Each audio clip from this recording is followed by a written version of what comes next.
Знамена пестреет. Хонхны жингэнэх чимээнд туг далбаа өнгөр сонлонгорно. Успенскийн сүмийн өмнө сүүлчийн бэлтгэл ажлууд хэдийн өрнөж удахгүй улаан өндөгний баярын томоохон жагсаал эхлэх гэж байна. Оролцогчид хотын төв годамжаар алхсаар Одигетриевскийн сүмд хүрэх замыг туулна.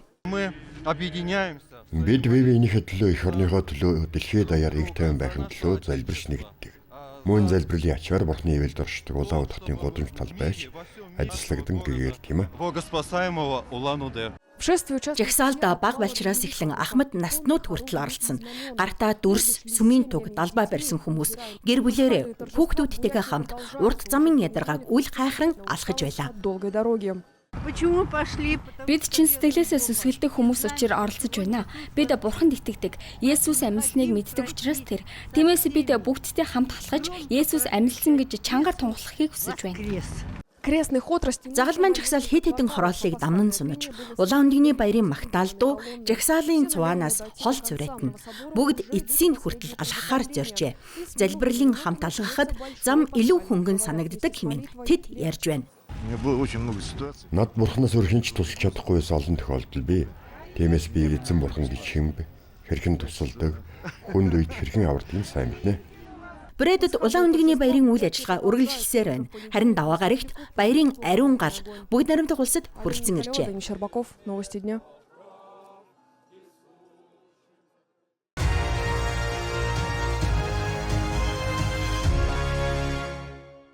Нямгаргийн өдөр Соборная гудамжинд Европсын олон хүн цугларчээ. Манай хотод 2 дахь удаага болж байгаа улаан өндөгний баярын наадмыг үзэхээр хүмүүс задгаа талбайд цугласан байна.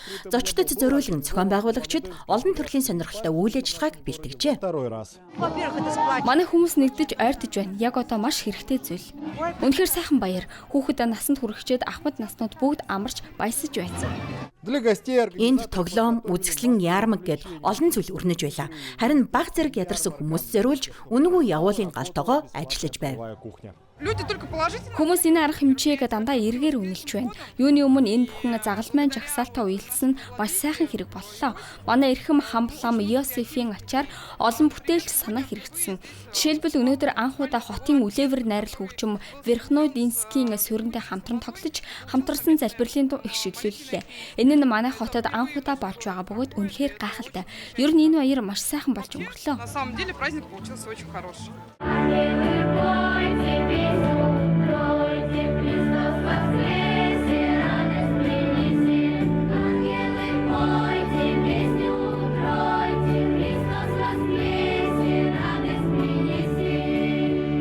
Томоохон тоглолтын тайзнаа хотын шилдэг уран бүтээлчид оролцлоо. Мөн Улаан-Уд Бурятийн митрополит Йосеф сүсэгтнүүдэд тайзнаас мэндчилгээ дэвшүүлв. Христ амьсны гэрэлгээ биднийг амьдралын турш дээгүүлж байг. Та бүхэнд Христ амьсны баярын мэндийг дахин хүргэе. Христ амьсан, Христ амьсан, Христ амьсан. Христос воскресе!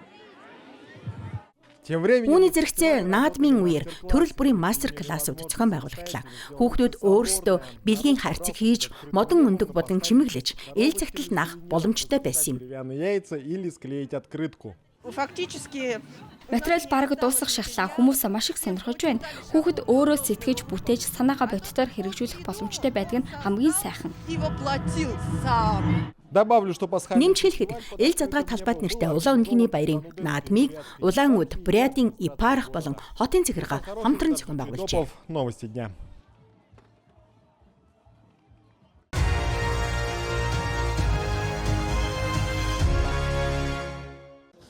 Новосибирск хотоос ирсэн цэргийн алба хаагч Михаил Мельников амьдралынхаа туршид спортын олон төрөлд өөрийгөө сорж үзжээ. Харин 2019 оноос пауэрлифтингээр хичээлж эхэлсэн байна. Түүнээс хойш олон тэмцээнд төрүүлж спортын дид мастерын болцол хангасан байна. Одоо түүний зорилго бол энэ амжилтаа батлан хамгаалах. Михаилийн хувьд штанг өргөж, хувийн дэд амжилтаа шинжлэх нь зүгээр нэг сонирхол биш юм. Спорт это жизнь. Спорт бол амьдрал, үүний ачаар бид бүх зүйлд амжилт гаргадаг. Зорилгоо тодорхойлж түүндээ хүрдэг юм. их же добиваемся. Анна Михнава Михаилтай нэг ангид алба хаадаг. Тэрээр 3 оролдлогоо амжилттай гүйцэтгэсэн ч амар байгаагүй гэдгийг хүлээн зөвшөөрч байна. Илүү их хүсэж байсан. Магадгүй баг зэрэг сандарсан байх. Ерөнхийдөө болж чадсан 3 ордлого бүгд амжилттай болсон ч илүү хиймээр санагдсан. Та яагаад пауэрлифтинг сонгосон бэ? Цэргийн албанд энэ нь хэрэглээний спортын төрөлд ордог. Ер нь бидэнд сонголт их биш. Гэр өргөлт, тулгааны спорт, пауэрлифтинг гэсэн хэдэн төрөл бий. Цэргийн алба хаагчдын дунд зохион байгуулсан пауэрлифтингийн тэмцээн анх удаа Үүрэг аренад болжээ. Тэмцээнд Ирхүү, Барнаул, Новосибирск, Красноярскийн хязгаарын Ужуур хотоос ирсэн алба хаагчид оролцсон байна. Тэд бүх Оросын болон олон улсын дүрмийн дагуу 16 жингийн ангилалд хүчээ соржээ. Международных соревнований. Соревнования нам очень важны. Бидний хувьд энэ спортыг түгээн дэлгэрүүлэхэд тэмцээн маш чухал. Бид ард иргэдийн хамт гэдгийг харуулахыг зорддог юм. Тэмцээнд 50 гаруй хүн оролцож байна. Манай харин давхад зохион байгуулж байгаа тэмцээн цаашид хөгжүүлж магадгүй Ирхүүгийн нутагт тогтмол зохион байгуулалт төлөвлөгөөтэй байна. Проходить на иркутской земле. По итогам состязаний военнослужащих. Тэмцээний дүнгээр Ирхүү мужийн цэргийн алба хаагчид 5 алт, 12 мөнгө, 3 хүрэл медаль хүртсэн байна. Иван Прокудин специально для программы «Новости».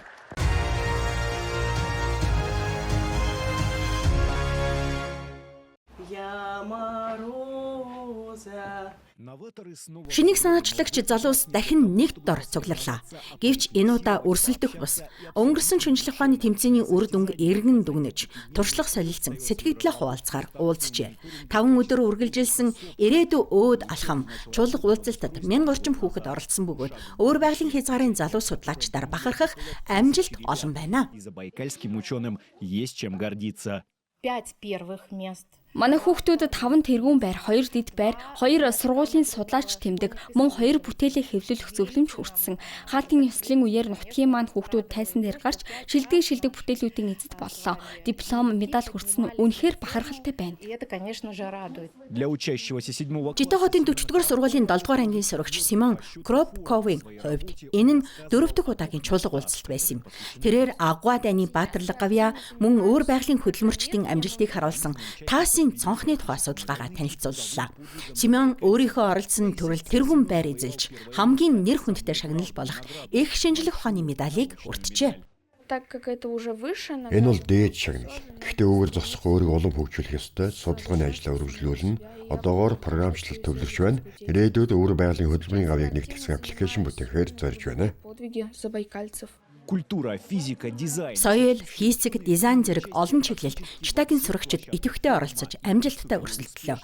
11 настай Тимофей Бачарников Сопка нэртэй агаарын чанарын хяналтын станцын загварыг танилцуулсан байна. Тэрээр энэхүү бүтээл дээр бүтэн жилийн турш ажиллажээ. Би мэдрэгч 6 ширхэг сүлжээ байгуулахыг хүсэж байна. Ингэснээр хаана бохирдлих, хаана баг байгааг хянаж, холбогдох байгууллагууд мэдээлэл дамжуулах боломжтой болно. И пускай первое место. Хэдийгээр тэргүүн байр хүртээгүй ч Тимофейн бүтээлийг сургуулийн судлаач тэмдгээр онцгойлон үнэлсэн байна. Хөгжил дэвшил зогсолтгүй урагшилсаар байгаа учраас амрах зав үгүй. Залуус их нутаг өөр байгалийн хязгаарт судалгаагаа үргэлжлүүлж, ирэх жил илүү өндөр амжилттай эргэн ирэхээр зорж байна. Анатолий Тюльнев, середина земли, Забайкальский край.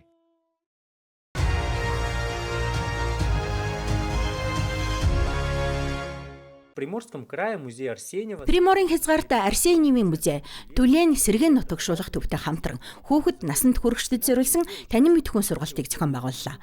Музейн танхимд оролцогчид даван хавны биолог болон алс дорнодын уугуул ард түмний соёл дах тэдний ачлал бүгдлийн талаар мэдлэг олж авсан байна. Харин Түлэн төвд очсноор авран хамгаалах үйл ажиллагаа, далан хүүхдийн амьтдыг аврах онцлог, мөн аварсан далан хавны зулцгуудын хувь заяатай танилцжээ.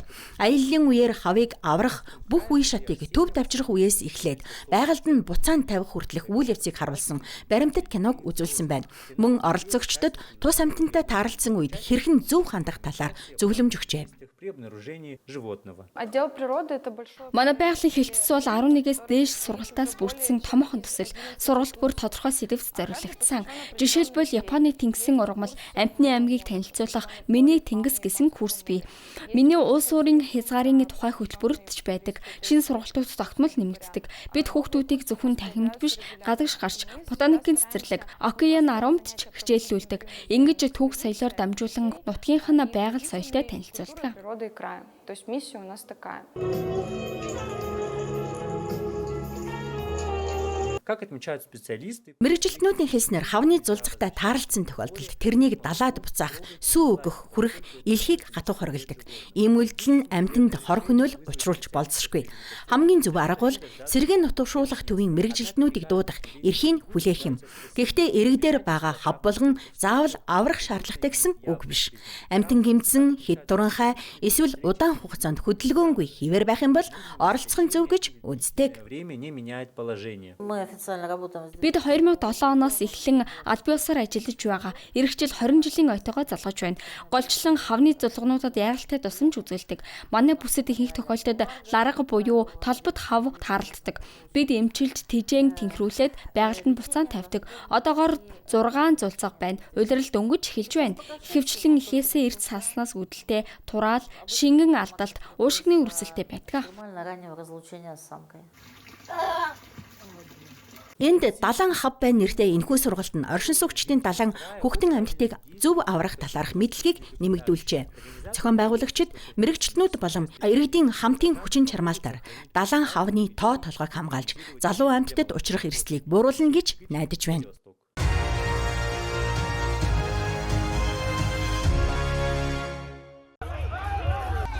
Энэ нь дэлхийн хамгийн хөгжүүлэлтэй галзуу баяруудын нэг байж мэднэ. Агаарт инээдгөөр цуурайтаж усны тусал бүх зүг рүү цацрана. Хаашаач гарсан гинтийн усны тулан өрнөн. Хуурай үлдэх ямар ч боломжгүй. Бүр цагдаа нарч норхоос зайлсхийж чаддаггүй. Энэхүү баярыг Юнан мужид амьдардаг дай үндэстэн жил бүрийн 4-р сард уламжлал болгон тэмдэглэдэг. Баярын утга нь адис хүртэх, өнгөрснийг усаар угаан арилгаж, сэтгэлээ цэвэрлэн ирээдүйд аз жаргал хүсгэд оршдог. 2000 гаруй жилийн түүхтэй энэ баярын уламжлал өнөөдөрч амьд хിവэр олон нийтийн газарт шинэхэн цэцэг өргөхөөс эхлээд ариун усаар ажиллах ёс хүртэл үргэлжилдэг. До священного ритуала зачерпывания святой воды. Ус цацах баярыг Бурхны усанд оруулах баярч гэж нэрлэдэг. Жил бүр бид ёслол үйлдэж их голоос ариун ус авчирч Бурхныг угаадаг. Энэ бүхэн дуу бүжгийн эмнэлдэр өрнөд юм а. Ёслолын дараа хүмүүс бие биедээ ус цацаж адис өрөөлөө хуваалцдаг юм. Цаг хугацааны явцад ардын энэ баяр задгаа талбайн өргөн сар хүрээтэй наадан болон өргөжөж улс орны өнцөг булан бүрээс жуулчдыг татах болжээ. Үзэгч бүр энэ баярын нэгэн оролцогч болж чадах юм. Үнэхээр хөгжилтэй байна. Надад маш их таалагдж байна. Дараа жил заавал ирнэ. Ийм сонирхолтой угсаатны соёл өмнө нь харж байгаагүй. Үнэхээр гайхалтай. Бүх зүйл үнэхээр сайхан байна. Бид дөнгөж үеихэж эхэлсэн, бүр нохой өнгөлөг хүртэл авсан. Өнгөрсөн жил би ганцаар идэж байсан бол энэ жил бид 3 бүгд нэгт норлоо. Праздник в провинции. Сүүлийн жилүүдэд энэ баяр зүүн өмнөд Азийн зарим орноос оролцогчдыг татах болсон бөгөөд тэнд Сокран нэрээр өргөн танигдсан байдаг. Тайландд ахмад наснуудын гарын жижиг аягаар ус цацаж ажиллах уламжлалтай. Харин энд хүмүүс эхлээд цэцэг цуглуулж дараа нь бие биенийхээ мөрөндөө ус цацдаг. Ялгаа байгаач Хятад Тайланд хоёрын сэтгэл нэг гэдгийг мэдэрч байна. Благодаря своей богатой Байгалийн үзэсгэлэнт тогтооц угсаатны олон янз байдлаа түшиглэн Юнан мужи ийм уламжлал баяруудыг аялал жуулчлалын хүчтэй хөдөлгөгч хүч болгож чаджээ. Статистикийн мэдээгээр 2025 онд тус мужид 780 сая гаруй жуулчин ирж 160 тэрбум Америк доллароос давсан орлого олсон байна. $10 миллиардов США.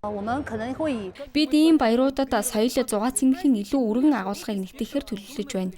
Соёлын өвийн үзүүлбэр, хөгжмийн арга хэмжээ, нутгийн хоол, тэр бүхэл орон нутгийн кофегч багтаана. Ийм баялаг хөтөлбөр илүү олон жуулчин татах боломж бүрдүүлнэ. Но и сегодня, как Өнөөдөр усаар байлдах нь намдсан ч энэ хотод жуулчдад үзэж харах зүйл хангалттай. Зүгээр л норсон хувцас хувраагаар солиод гадагш гарахад л хангалттай. Баяр үргэлжилсээр. Эйзенхауэр, Иван Молостов, CGTN.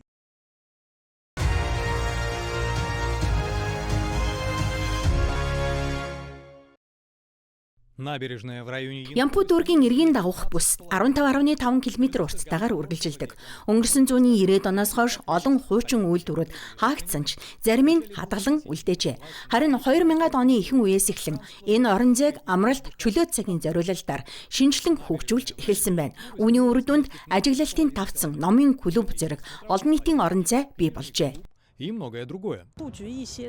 Бид оршин суугчдын хэрэгцээг хангахын тулд кафе, уран зургийн галерей, олон нийтийн үйлчилгээний байгууламжуудыг нэмэгдүүлж байна. Цаашид илүү томоохон тогтчлтын төслүүд хэрэгжинэ. В последние годы местные Сүүлийн жилүүдэд орон нутгийн захиргаа эргийн бүсийн экологийн орчныг эрс сайжруулсан байна. 2025 онд Фусин арал дээр усан усны үйлдвэрлэлийн парк болон Квантин парк нэгджээ. Эдгээр паркт жилийн 4 улирлыг илэрхийлэх төрөл бүрийн ургамал бүхий орчныг бүрдүүлсэн байна. Энд үнэхээр үзэсгэлэнтэй алах, дугуй унах, зүгээр л наранд тухлахад төгс газар. Өдөр ирэх туссан улам сайхан болж байна. Хаас өгөө цэцэг дэлгэрч гадарш гарахад сэтгэл баясдаг. когда-то не Нэгэн цагт өнгө үзэмж муутай аж үйлдвэрийн бүс байсан энэ газар өнөөдөр хотын төвд байрлах жинхэнэ ногоон цэцэрлэг болон хувирч хүмүүс алхах, найз нөхөдтэйгээ уулзах, байгальд ойр амрах боломжийг бүрдүүлжээ. Денис Чижов, CGTN.